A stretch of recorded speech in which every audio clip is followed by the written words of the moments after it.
الشیطان الرجیم بسم اللہ الرحمن الرحیم لا اکراہ فی الدین اللہم سبحانک لا علم لنا الا ما علمتنا انک انت العلیم الحکیم مولایا صلی وسلم دائما ابدا علی حبیبک دانت بالاسر معزز سامعین کرام السلام علیکم ورحمۃ اللہ وبرکاتہ۔ ارشاد باری تعالیٰ ہے دین میں زبردستی نہیں ہے۔ اللہ کریم نے مخلوق کو پیدا فرمایا اور جس نے مخلوق کو پیدا فرمایا وہ اس کی احتیاج بھی اسی کی دی ہوئی ہے، وہ خوب واقف ہے۔ جس کو جہاں جو ضرورت ہے اللہ کریم اسے وہ عطا فرماتے ہیں، یہ شان ربوبیت ہے۔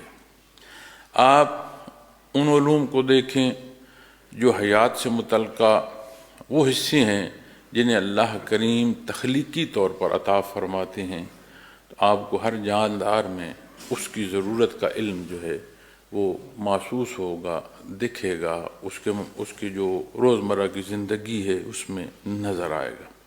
پہلے یہی مثال آپ ایک چونٹی سے لیں اور اسی کو زمین پر بسنے والے آج کے دور میں اگر آپ دیکھیں تو ایک ہاتھی بڑا وجود رکھتا ہے، اس تک چلے جائیں، چونکہ اللہ کریم کا اپنا ایک نظام ہے۔ سارے جانور جو ہیں انہیں جو دودھ والے ہیں ان کے بچوں کو پچھلی دو ٹانگوں کے نیچے دودھ ملتا ہے، اور ہاتھی وہ مخلوق ہے کہ جس کے بچہ اپنی ماں کے اگلے دو ٹانگوں میں دودھ پیتا ہے، اور اللہ کریم اسے تخلیقی طور پر جو اس کی ضرورت ہے اس نے کیسے پوری کرنی ہے۔ ہتھنی کا بچہ کبھی پچھلی ٹانگوں میں اپنی خوراک تلاش نہیں کرتا، وہ ہمیشہ ماں کے سینے پر آ کر اپنی خوراک تلاش کرتا ہے۔ اب اس نوزائیدہ کو کس نے سکھلایا کہ تیری خوراک اللہ کریم نے کہاں پیدا فرمائی؟ ایک ہرنی کا بچہ جب پیدا ہوتا ہے تو اسے وہ کیفیت اور حال کہ اس نے درندوں سے کیسے بچنا ہے تخلیقی طور پر ملتا ہے۔ اسے چھپ کر بیٹھنا پڑے تو چھپ جاتا ہے، اور اگر پہلا دودھ اسے مل جائے تو وہ اتنا تیز دوڑتا ہے کہ عموماً پکڑا ہی نہیں دیتا۔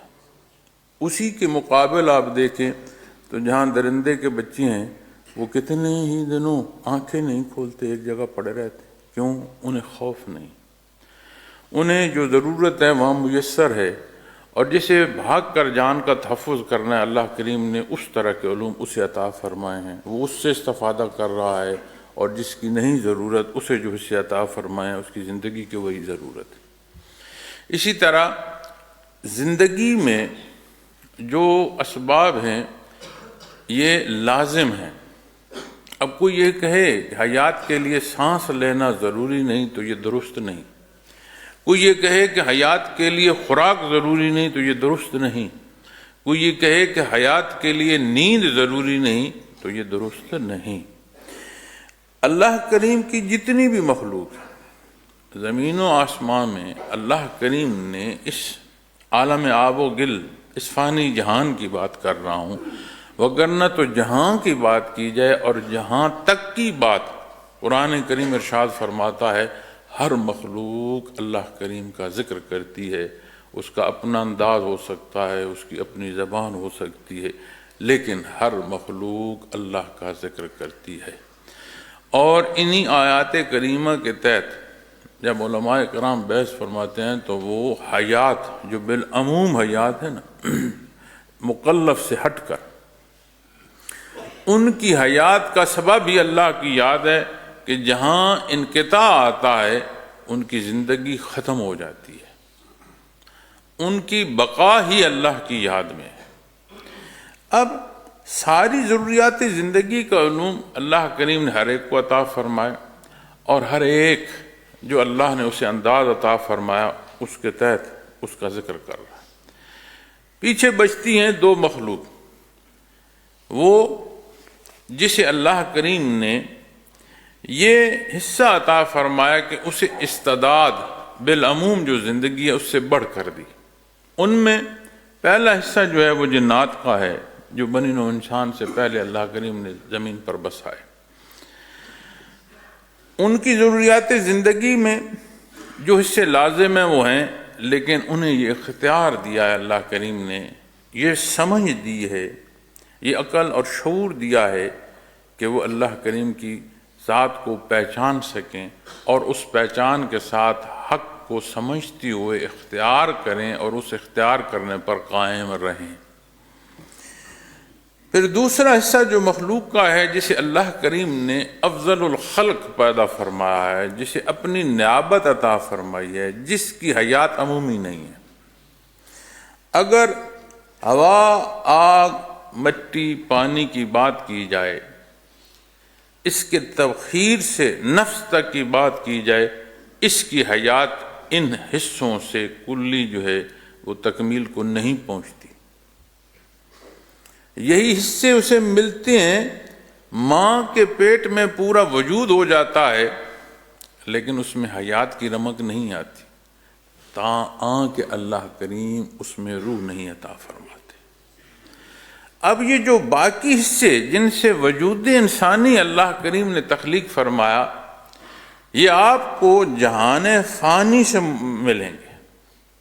جس جہان فانی کو اللہ کریم نے پیدا فرمایا، اس سے یہ حصے اللہ کریم نے استعمال فرمائے، اس کی اپنی مرضی۔ لیکن جو حیات سے بخشی وہ عالم امر سے بخشی، اور امر کو فنا نہیں ہے۔ امر پر جب بات کریں گے تو یہ اللہ کریم کی صفت ہے، اور جیسے اللہ کریم کی ذات ایسے اس کی صفات۔ وہاں جب بات آئے گی تو حدود و قیود تو کجا ان حصوں کو سمجھنے سے قاصر ہیں۔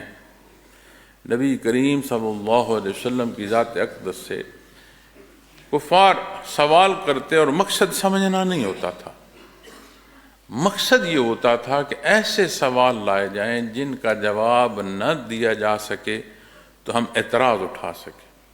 ایسی سوالات کے لیے وہ علماء یہود سے رابطہ کرتے، وہ مدینہ منورہ تک کا سفر کرتے، وہاں سے سوال لاتے۔ تو انہی طرح کے سوالوں میں ایک سوال روح سے متعلق کہ روح سے متعلق آپ کیا فرماتے ہیں؟ آپ صلی اللہ علیہ وسلم نے جو ارشاد فرمایا، اللہ کریم نے وہی فرمائی، قل الروح من امر ربی، یہ اللہ کے امر سے ہے۔ تمہارا اتنا شعور نہیں، اتنی حدود نہیں سمجھ کی کہ تم اسے سمجھ پاؤ، اتنا کافی ہے کہ یہ بتا دیا گیا کہ روح عالم امر سے۔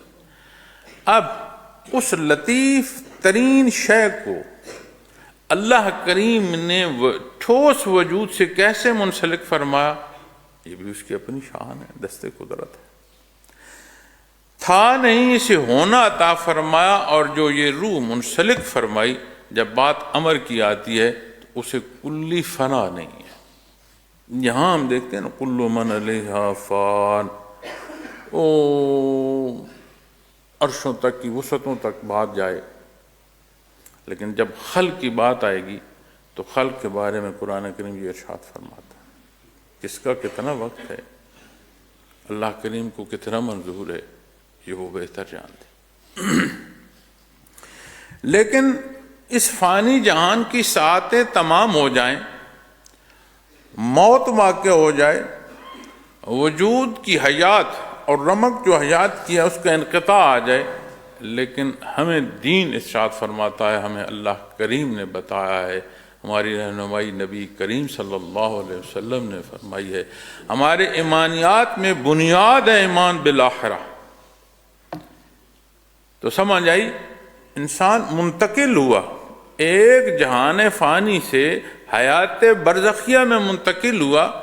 وہاں کیسا جہان ہے، کیا کچھ ہوگا، قرآن و حدیث میں جو کچھ بیان فرمایا گیا ہے وہ ہمارے جو جاننے کی ضرورت ہے اس کے لیے کافی۔ اب جب وہاں سے سور پھونکا جائے گا اور جو یہاں ہیں یا جو منتقل ہو چکے ہیں، ہر کوئی اللہ کریم کے حضور حاضر ہوگا۔ کتنی خلائق ہے جن کی حیات یہاں پوری ہوگی، کتنی ایسی ہے جس کے معاملات رہ جائیں گے، لیکن ہر ایک نے اللہ کے حضور پیش ہونا ہے۔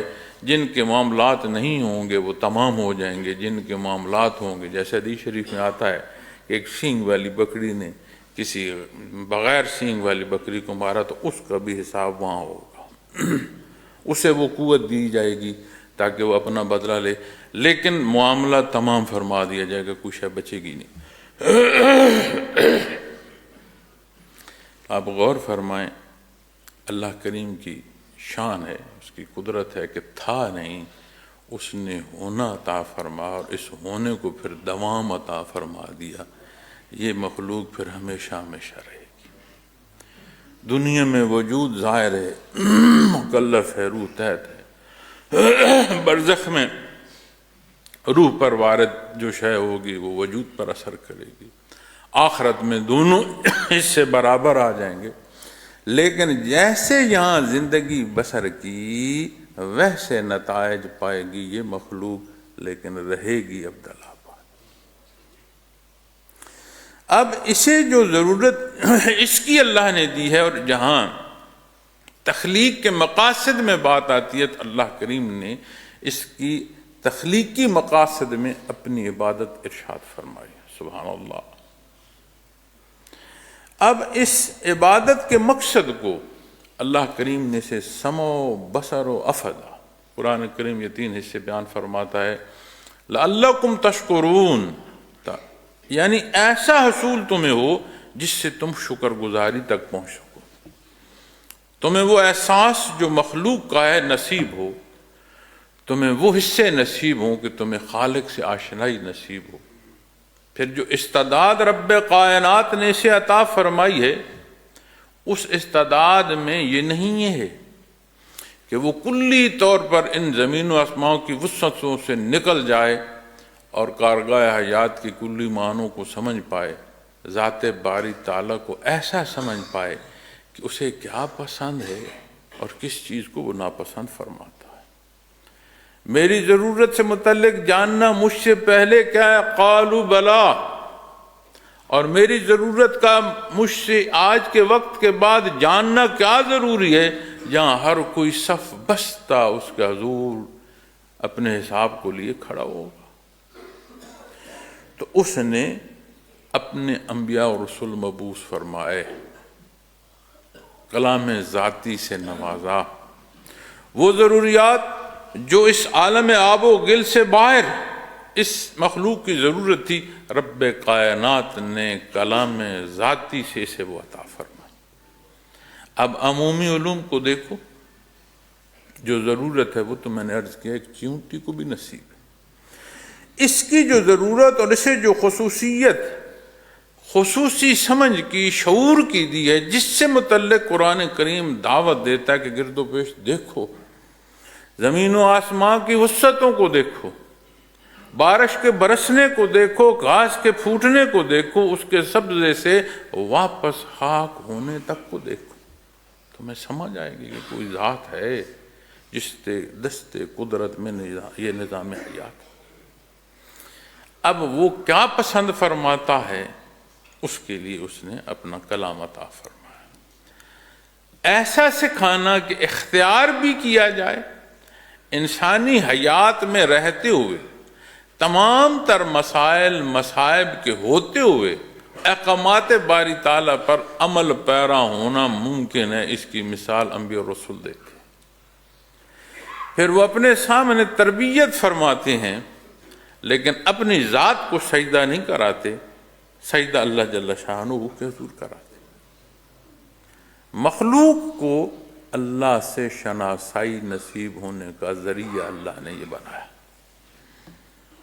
اب جب وہاں بات آتی ہے تو اللہ کریم نے جب فیصلے کا اختیار دیا ہے تو پھر اس پر زبردستی نہیں فرمائے گی۔ اگر اللہ چاہتے، قرآن کریم فرماتا ہے اللہ چاہتے تو یہ تقسیم نہ ہوتے، بام جگڑتے نہیں، سارے ایک ہی جماعت ہوتے، آیت ہے قرآن کریم۔ لیکن جن مسائل میں یہ الجھ رہے ہیں، تقسیم ہو رہے ہیں، ایک وقت آئے گا کہ ان میں اللہ کریم فیصلہ فرما دیں گے کہ کیا حق ہے اور کیا نہ حق ہے۔ کیوں؟ اس لیے آج اس نے یہ موقع دیا ہے کہ اس شعور کو بروئے کار لاتے ہوئے حق کی پہچان کرے، حق کی پہچان کے ساتھ اس کا اقرار کرے، اسے اختیار کرے اور اس پر قائم رہے۔ یہ استعداد دی ہے اس نے۔ اگر وہ نماز کو نیند کے ساتھ منسلک کر دیتا تو کوئی ایسا نہ تھا جو عشاء نہ پڑھتا۔ اگر وہ فجر کو خوراک کے ساتھ باندھ دیتا، سانس کے ساتھ باندھ دیتا، تو کون تھا جو چھوڑ دیتا؟ یہ جو سارے بڑے بڑے منکر ہیں، خدائی کے دعوے دار ہیں، قیامت کے روز جب یہ اعلان ہوگا کہ آج بادشاہی کس کی ہے، اس دن کیوں نہیں اعلان کریں گے کہ نہیں میری خدائی ہے؟ کوئی یہ نہیں کر سکے گا کہ جب سور پھونکا جائے کہ میں میدان حشر کو نہیں جاتا۔ آج ہم کہتے ہیں نا میں مسجد میں نہیں جاتا، اس دن کوئی نہیں کہہ سکے گا۔ بندی بدائی ہر شے، قرآن کریم فرماتا ہے اتنی مخلوق میں تو کوئی آواز نہیں سن پائے گا سوائے خسر پسر کے کہ اب کیا بنے گا۔ جسے وہ چاہے گا اسے سجدہ نصیب ہوگا، جسے شرف قبولیت نہیں ہے وہ سجدہ کرنا چاہے گا تو بھی سجدہ نہیں کر پائے گا۔ جو بڑی آنکھیں تیز کی بات کرتا ہے وہ اندھا اٹھے گا۔ جسے اپنے کلام پر ناز ہے لیکن حق گوئی پر نہیں آیا، اس کی زبان گنگ ہوگی۔ اس کی مرضی جسے عطا فرمائے اسے اپنا کلام عطا فرمائے گا، جس پر اس کی عطا ہوگی اسے اپنی زیارت نصیب فرمائے گا۔ فرماتا ہے قرآن کریم کہ جنت میں بے شمار اللہ کریم چیزیں عطا فرمائے گا اور اس سے بڑھ کر عطا فرمائے گا۔ اور حضرت رحمۃ اللہ تعالیٰ علیہ اس آیہ کریمہ کی تفسیر میں فرماتے ہیں ہر شے سے جو شے بڑھ کر ہے وہ دیدار باری تعالیٰ ہے۔ وہ کیسے خوش بخت ہوں گے جنہیں یہ دیدار نصیب ہوگا، وہ کیسے خوش بخت ہوں گے جنہیں ہر عرصے میں نصیب ہوگا، کس درجے کا کہاں نصیب ہوگا اللہ بہتر جانتا ہے۔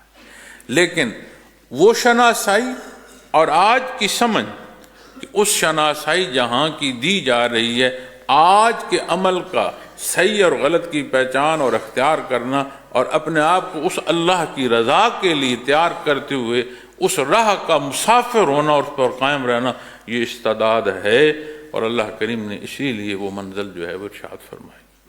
تیری یہ منزل نہیں ہے کہ تو یہاں زندہ اور مردہ آباد میں پھنسا رہے، تو اپنی آنا کا غلام ہو جائے، تو دولت دنیا کے جمع کرنے میں اس طرح لگ جائے کہ تو آخرت کو بھول جائے۔ نہیں، اس نے تجھے تیری معراج یہ دی ہے کہ تجھے تو ایسی رہائش دوں گا جہاں اللہ کی رضا والے بندے رہتے ہیں، جو اس کے مقربین کی رہائش ہوگی تجھے تو وہ رہائش دوں گا۔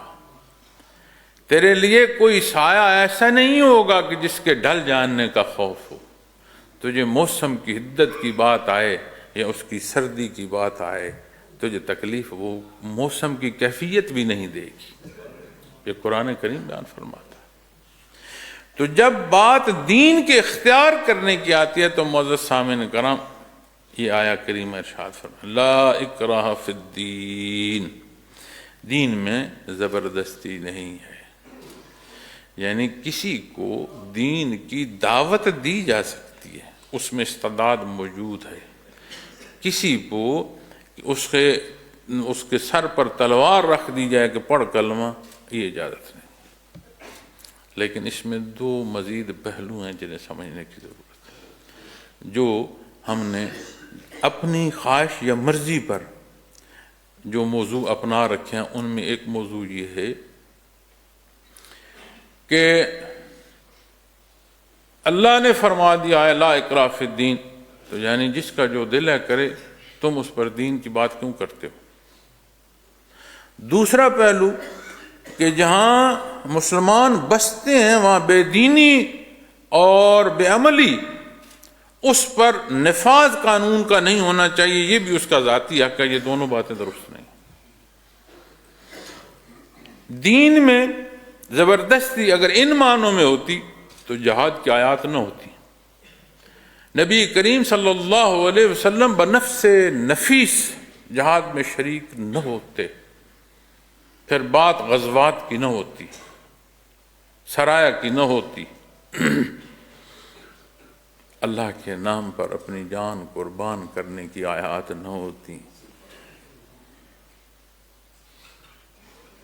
اگر منوانا اس معنی میں ہوتا تو پھر بات جزیے کی نہ ہوتی، قرآن کریم جزیے کا نہ ارشاد فرماتا۔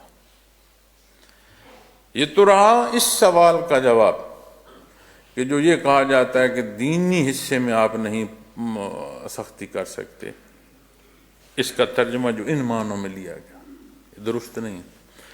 قرآن کریم کا بنیادی اصول، قرآن کریم، اس کا نزول اور اس کی حدود و قیود، یہ سب نبی کریم صلی اللہ علیہ وسلم نے مقرر فرمایا۔ آپ پر اللہ کا کلام نازل ہوا، کسی نے نہیں سنا، وراء الورات آپ پر شان نزول ہے قرآن کریم، لیکن اس کی تبلیغ اعلانیہ ہے۔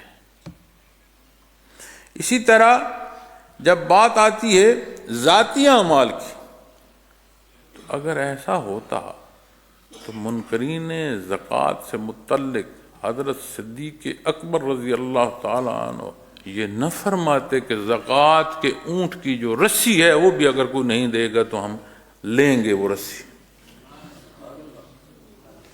زکوٰۃ کے جانور نہیں، اس جانور کی جو رسی ہے وہ بھی اس کا حصہ ہے، اگر اس سے بھی کوئی انکار کرے گا تو اس کے خلاف جہاد ہوگا۔ کتنے آرام سے ہم نماز چھوڑتے ہیں، کبھی بے نماز پر، اب بے نماز اسے نہیں کہیں گے جو ایمان صاحب ایمان نہیں ہے، تو ایمان ہی نہیں لایا، اس کا فیصلہ بعد میں ہوگا، جب موت وارد ہوگی فرشتے اس وقت اس سے پوچھیں گے فیما کنتم، اس کے حساب کتاب کی بات اور معاملہ اور ہوگا۔ لیکن جب بات ایمان والوں کی آئے گی معزز سامعین کرام، تو بے نماز جو دانستہ نماز چھوڑ دے، شریعت اسلامی کا نفاذ ہو تو اس کے لیے سزا ہے۔ یہ وہ نہیں کر سکتا کہ میری مرضی، اس نے اپنی مرضی اختیار کی دین اسلام کو اختیار کرنے میں، اب وہ پابند ہے دین اسلام کا۔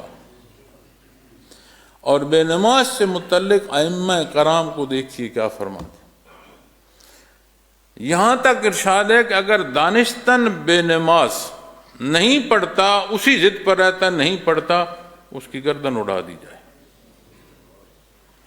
اور اس پر کلی اتفاق ہے کہ اسے قید کر دیا جائے، نہیں پڑھتا مر جاتا ہے، اس کا جنازہ نہ پڑھا جائے، اسے مسلمانوں کے قبرستان میں دفن نہ کیا جائے۔ کتنے آرام سے نماز چھوڑتے۔ یہاں پھر بات ہے، لیکن دین کے داخلے کی وہ ہر ایک کو اللہ نے موقع دیا ہے۔ اِنَّا هَدَيْنَا السَّبِيلَ اِمَّا شَاكِرًا وَإِمَّا كَفُورًا، تمہاری مرضی ہے بھائی، کوئی شکر گزار ہوتا ہے وہ نہیں ہوتا نا۔ لیکن جب بات دین اور اس کے نفاذ کی آتی ہے، اسی لیے تو یہ سب کی جان جاتی ہے نا کہ پیر صاحب اور مرید صاحب ایک صف میں ہوں گے، حکمران اور عوام ایک جگہ بیٹھے ہوں گے، اس لیے تو سب کی جان جاتی ہے نا۔ عامت الناس کو تو حصول ہے، جنہوں نے اپنے لیے ایسی جگہ بنا رکھی ہیں کہ وہ اپنے آپ کو الگ مخلوق تصور کرتے ہیں، انہیں محسوس ہوتا ہے اگر دین آ گیا تو پھر تو مساوات ہوگی۔ باہر سے سفیر آیا، اس نے کہا امیر المومنین کو ملنا ہے، تو بڑے ملکوں سے آیا، مدینہ منورہ میں آیا، سوچتا ہوا یہاں کے بھی کوئی شہنشاہ کا محل ہوگا جو دور سے آبادیوں میں نظر آ رہا ہوگا، دیکھا کہاں سا گاؤں ہے، دیہات ہے، چھوٹے چھوٹے کچے مکان ہیں، کہاں ہے بھائی؟ آیا پوچھا تو کہا جی محل تو نہیں ہے، اس طرف ہے امیر المومنین کی رہائش۔ ادھر گیا، نہیں، پوچھا امیر المومنین کہاں؟ انہوں نے کہا اس طرف دیکھو، اس طرف نکلے ہیں۔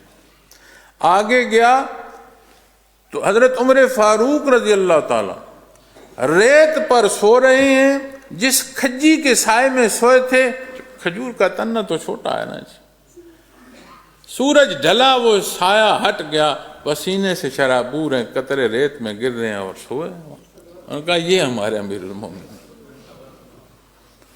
پھر جو آج کا ہمارا حکمران ہے، اسے نظر آتا ہے کہ مجھے اسی طرح دھوپ میں ریت پر سونا جو ہے وہ میرے لیے لازم ہوگا، چاہے جائے کہ میں محلات میں زندگی بسر کروں، خواہشات نفسانی کی تکمیل نہیں کر پاؤں، اس لیے تو یہ بھاگتے ہیں۔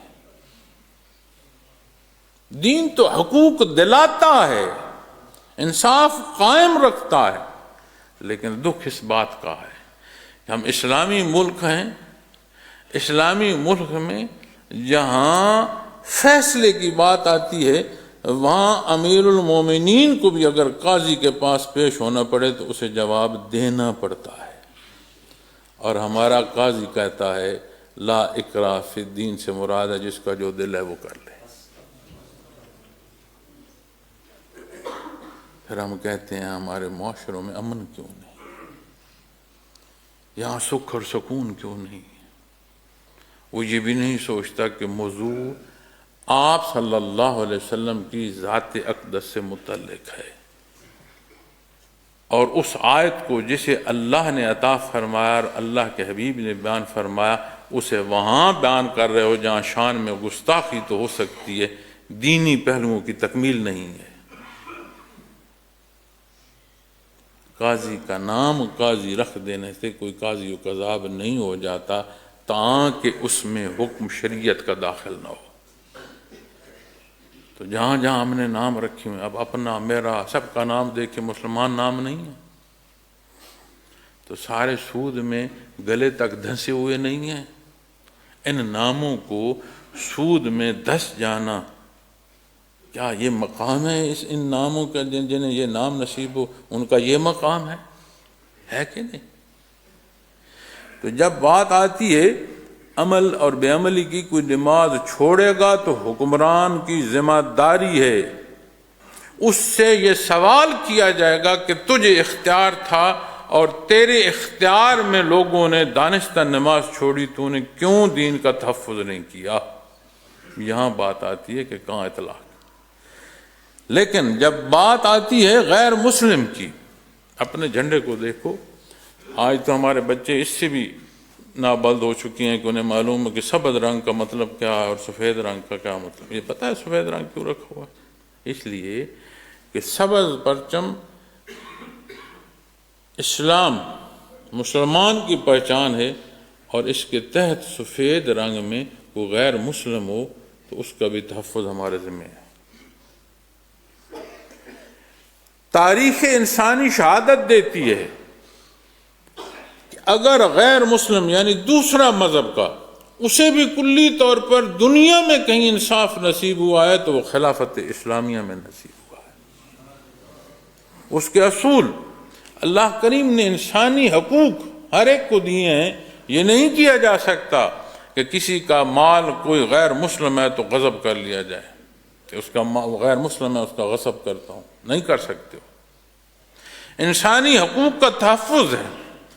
دینی احکامات وہ ہیں جو دنیا میں نہیں جھٹلائے جا سکتے۔ عمومی زندگی میں دیکھو، حضرت رحمۃ اللہ تعالی علیہ لکھتے ہیں جھوٹ کو دنیا کی کوئی قوم یہ نہیں کہتی کہ یہ عمل درست ہے۔ کسی کی شے چھین لینے کو، ڈکیتی کو کوئی نہیں کہتی کہ یہ اعلیٰ کام ہے۔ تو عمومی زندگی سے متعلق جو دینی احکامات ہیں وہ تو غیر مسلم بھی ان کو اعلیٰ کہتے ہیں، جو مان نہیں رہے اسلام کو لیکن کہتے ہیں اعلیٰ، چونکہ ہے جو اعلیٰ۔ اب دن میں کوئی کہے نہیں رات ہے تو وہ اسے کوئی لوگ اعتراض کریں گے، لیکن جو کہے گا رات ہے اس کی بات نہیں مانی جائے گی۔ لا اکراہ فی الدین۔ پھر اس کا ایک اور پہلو عرض کرتا ہوں، اکراہ، یہ جو ہے نا اکراہ، یہ ہے زبردستی، زور زبردستی۔ زور زبردستی سوچ سے ہوتی ہے یا عمل سے ہوتی ہے؟ اب میں سوچوں میں بڑی زبردستی کر رہا ہوں لیکن میں ہاتھ نہ اٹھاؤں تو زبردستی ہو پائے گی؟ ظاہری پہلوؤں کا عمل بھی ظاہری پہلوؤں سے ہے، جہاں اطلاق ہوتا ہے وہاں بھی ظاہر پر ہوتا ہے۔ ایمان کیا ہے؟ ایک کیفیت اور حال ہے۔ زبردستی کیفیت کو کیسے طاقت استعمال کر پائے گی؟ یہ جو اکراہ ہے یہ وجود پر تو زبردستی کر سکتا ہے لیکن اللہ نے نہیں مانا کہ کوئی بلند آواز سے کہے میں ایمان لائے اور دل سے نہ لائے، اس کا ایمان قابل قبول نہیں ہے۔ تو پھر یہ تو سمجھ ویسے بھی آ رہی ہے کہ اللہ کریم نے جو ارشاد فرمایا ہے کہ زبردستی تو کسی پر اسلام نافذ کر ہی نہیں سکتا، کیونکہ ایمان کیفیت ہے، جب تک کہ اس کے دل میں وارد نہیں ہوگی تب تک وہ صاحب ایمان نہیں ہوگا، تب تک وہ مسلمان نہیں ہوگا، تب تک اس کا ایمان مانا نہیں جائے گا۔ یہ تو معاملہ اللہ اور اس بندے کے درمیان آ جائے گا۔ تو دلوں کے حال جانتا ہے، پھر وہ تو جانتا ہے۔ تو لا اکراہ فی الدین، تو سمجھ آئی کہ اللہ کریم نے ارشاد فرمایا یہ وہ اصول ہی نہیں ہے کہ زبردستی کسی کو مسلمان کیا جائے۔ پھر تاریخ کو اٹھائیے، اسلامی تاریخ کو اٹھائیے۔ دنیا میں اقوام عالم میں ہمیشہ جنگیں رہی ہیں، اور عموماً صدی سے ڈیڑھ صدی کا عرصہ جب بیتتا ہے نا تو دنیا کے نقشے بدلے ہیں۔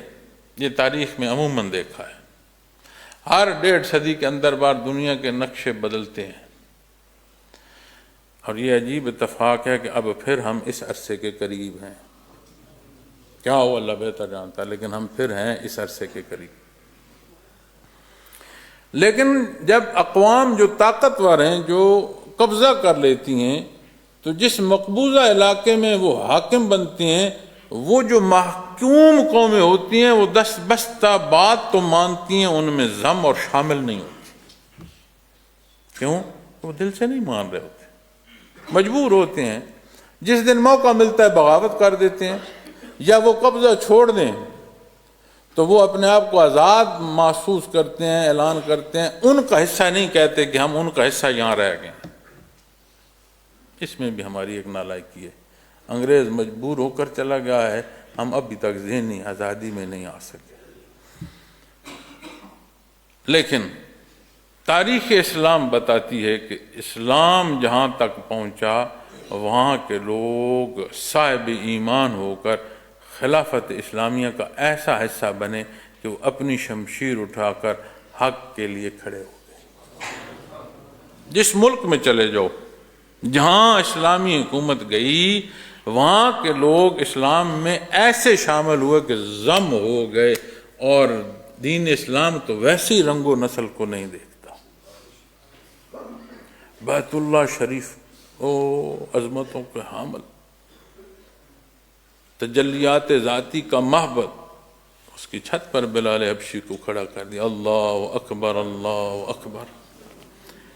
کیسے کیسے سردار، کیسی کیسی ہستیاں ایمان لائیں۔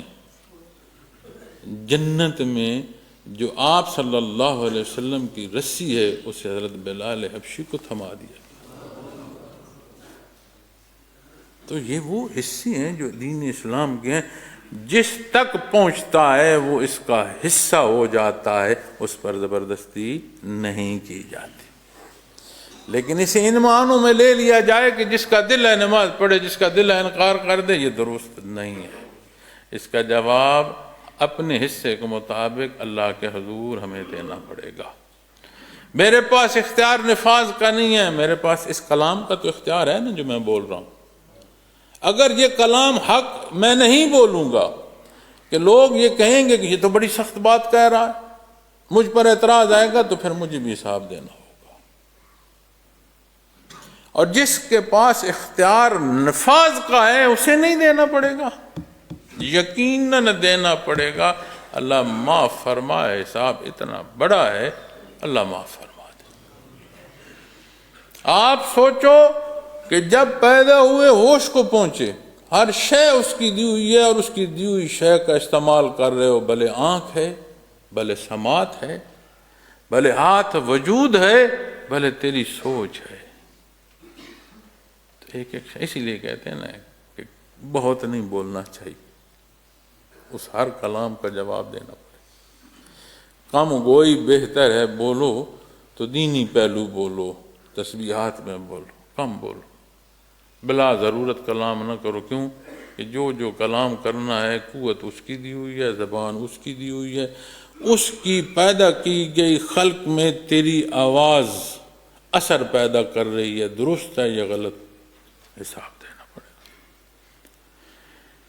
اللہ کریم معاف فرمائے، رعایت عطا فرمائے، توفیق عمل عطا فرمائے، ہدایت پر قائم رہنا نصیب فرمائے۔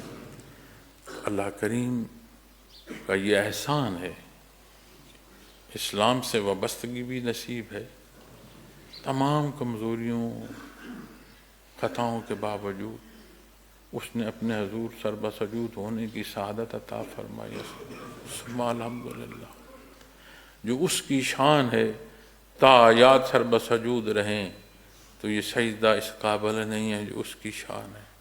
وہ کرم اور مہربانی فرمائے، ہمارے ان کمزور سجدوں کو شرف قبولیت عطا فرمائے، لیکن زندگی محض گزار دینے کو نہیں ہے۔ پوری کوشش، روز لوگوں کی بات ہوتی ہے، اجتماع ہو، جمعہ ہو، نہیں تو ای میل پر، ملاقات پر۔ پوری کوشش جو ہے وہ یہ ہے کہ یہ جو بنیاد ہے، کسی سکول کالج میں جاتے ہو، کیوں جاتے ہو؟ کالج میں گئے، وہاں کے مضامین تم پڑھنا چاہتے ہو، وہ علم حاصل کرنا چاہتے ہو، اس لیے اس کالج میں داخل ہو۔ اسی طرح جب سلسلہ عالیہ کی بات آتی ہے تو جو بیعت کر رہا ہے وہ کیوں بیعت کر رہا ہے؟ اس کا مقصد کیفیات قلبی کا حصول ہے۔ تو جو سکھایا جا رہا ہے اسے سیکھو گے، اس پر عمل کرو گے تو وہ جو تمہارا ایڈمیشن ہے، جو تمہارا داخلہ ہے، اس مقصد پر رہو گے۔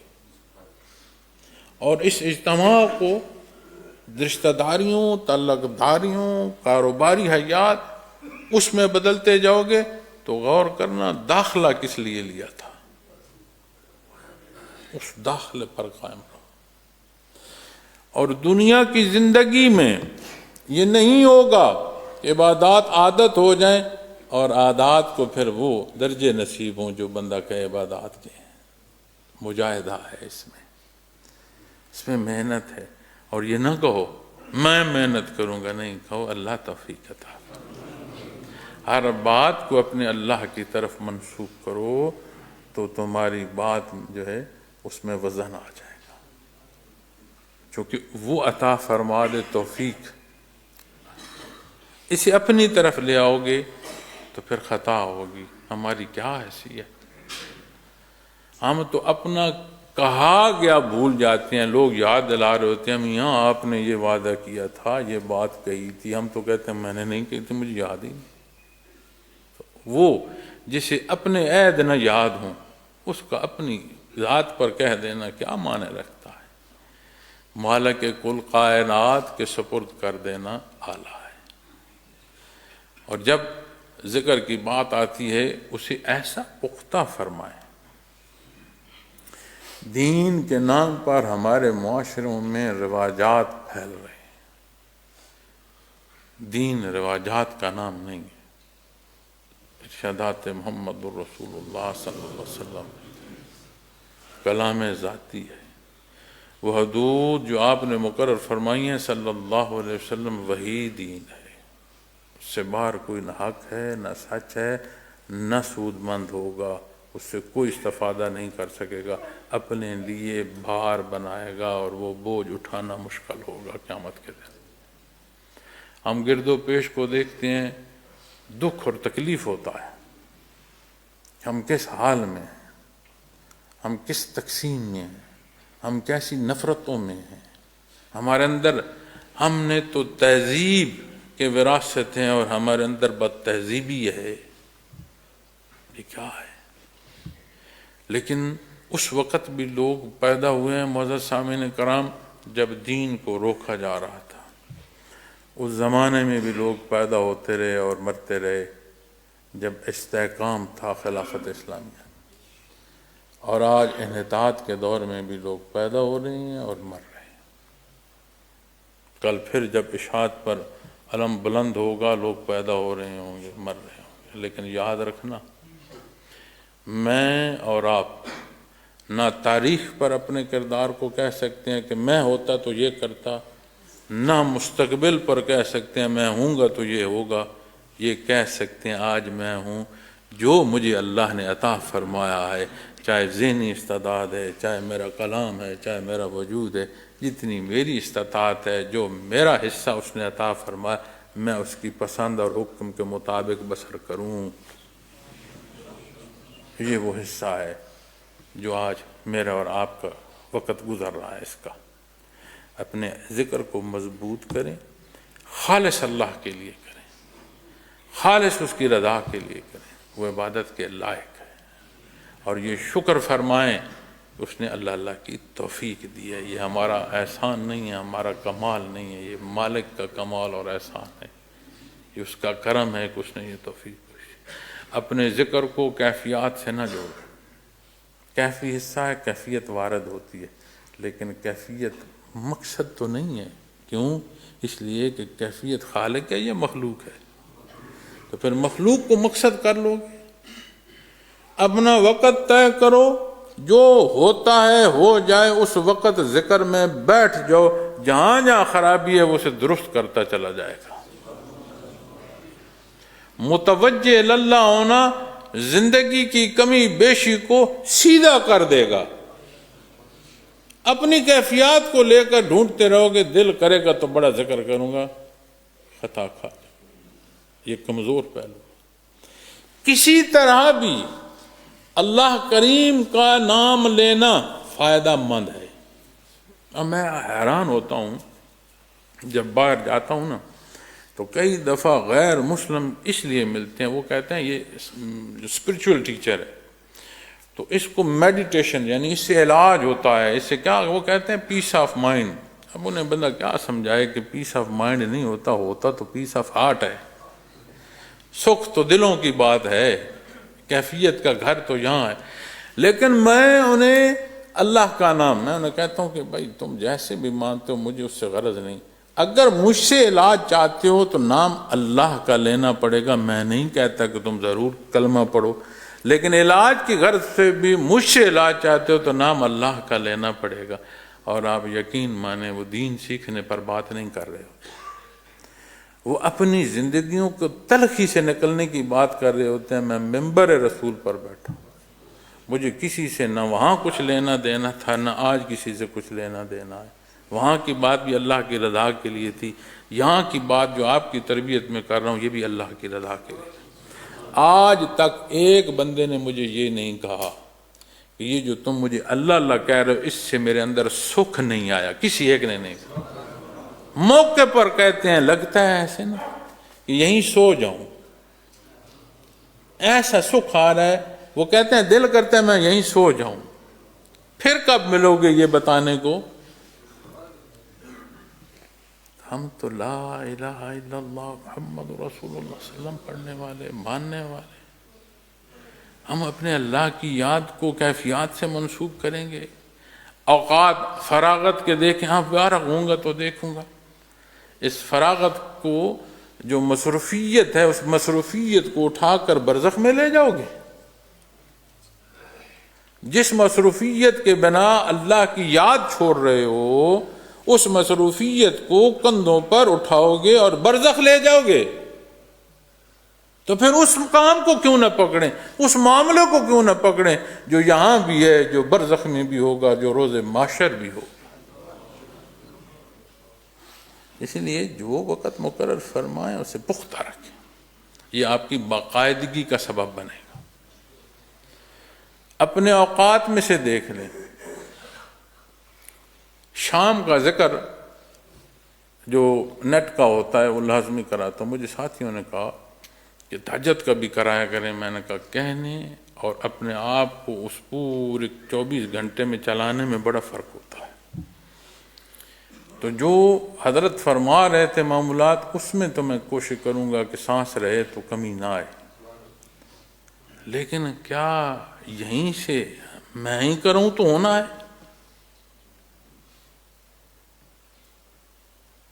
اس لیے اپنے لطائف پر محنت کریں، مضبوط محنت کریں۔ اور عجیب بات ہے، ہم کہتے ہیں میں بات کہتا ہوں مانتا کوئی نہیں۔ دیکھو میں اس کو تبلیغ کر رہا ہوں، یہ بات سمجھتا نہیں۔ آپ یقین مانو اللہ اللہ کی ضرب یہاں قلوب پر ہو، مضبوط ہو، راسخ ہو، تم بولو نہیں، تبلیغ ہو رہی ہوگی۔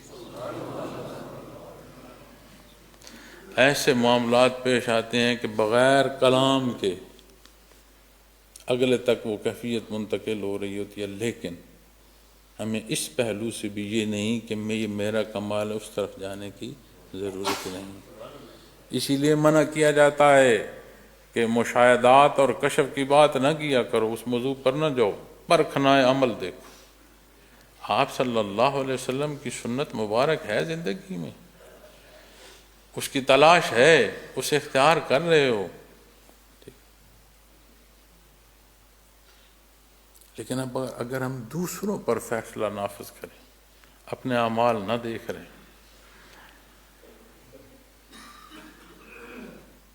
اللہ ہم سب پر رحم فرمائے، یہ توفیق بخشے کہ جو سانسیں اس نے دی ہیں اس کے نام سے مزین ہوں۔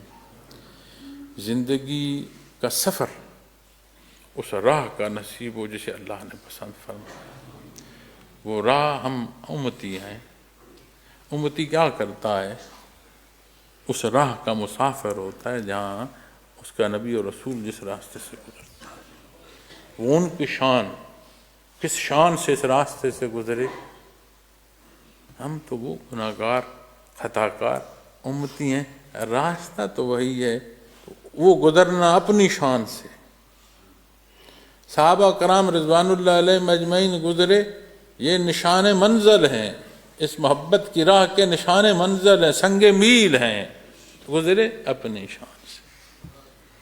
ہم سے پہلے کتنی مخلوق گزری اپنی شان سے، ہم گناہگار خطا کار، ہم جتنے بھی گرتے پڑتے گزریں، راہ تو وہی ہے نا، یہ تو اللہ کا احسان ہے۔ اللہ کریم میرا اور آپ کا حامی و ناصر ہو، عبادات کو شرف قبولیت نصیب ہو، رمضان المبارک کی مبارک گھڑیوں کو شرف قبولیت نصیب ہو۔